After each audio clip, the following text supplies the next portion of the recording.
Ito yung wag nating gayahin. Ito yung mga babala sa mga tulad kong baguhan, sumampa, na hindi pa alam talaga lahat yung mga rules at nakikisabay lang. Yan, kwento ko sa inyo kung paano nadali tayo sa dyan sa highway. A8 dito sa France.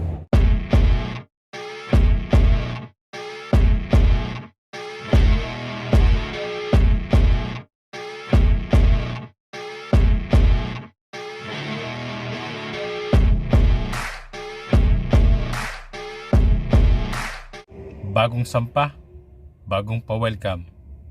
Wow naman. Good morning. Good morning sa ating mga kapwa truckers.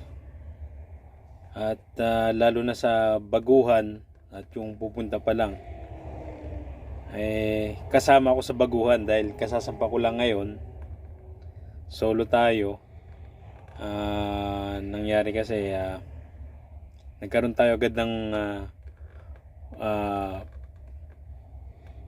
magandang pasalubong ng pagmamano dito pa sa France. Yan ang naging experience natin ngayon. Nagkaroon ako ng katakot-takot na problema. Unang solo. Bale, nangyari sa akin, yun, nahuli tayo ng nakapagbayad tayo sa pulis dahil pumarada ako doon sa sa SOS. Tumagal ako ron dahil wala na akong time, wala na akong oras.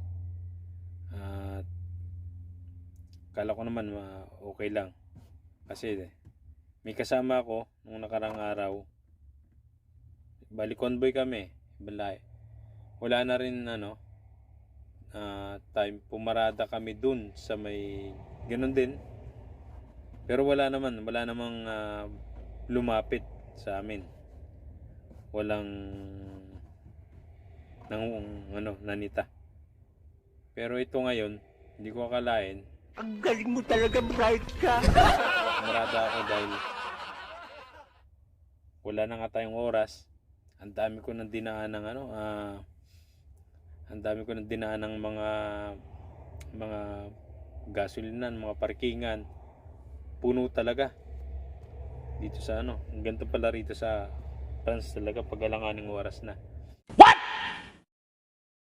What the Yun na nangyari sa akin. Ang laki ng time na ginugol ko.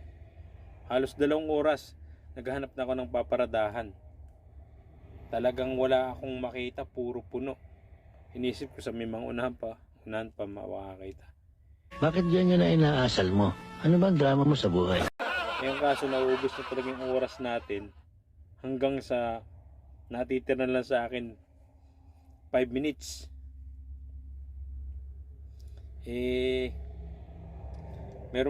Meron Inintindi ito, Pilipitan dila nito. meron akong nakitang signage na doon pa sa unahan, mga 10 kilometers pa. Ang kaso yung 5 minutes hindi tayo maabot. Naisip ko naman na makakapag tayo, magkakaroon na agad tayo ng violation sa tako. Kaya ginawa ko, pumarada ko muna ako doon sa SOS at maghintay ako ng oras ng naka-idlip tayo. At kampante naman ako na okay lang. Yun pala talagang yun, inabot tayo. Nagbayad ako ng 135 euro. Ngayon may experience tayo. Bawal lang bawal pumarada. Yan. Napakaganda naman. Okay lang, at least meron tayong experience sa mga ganyang sitwasyon. Alam na natin kung paano. Sabi nga ng pulis sa akin, ituloy ko lang daw. Maghanap daw ako ng parking. Sabi sa akin, bawal daw doon tagal talaga. Yun, talagang kasalanan din natin. Tsaka gaya-gaya tayo yun ang mali. Huwag natin gayahin yung ginawa ng ibang mga kasama natin na kala natin baka pwede, hindi naman pala talaga. Yun, sa akin, natsyempuan ako. Ganun talaga.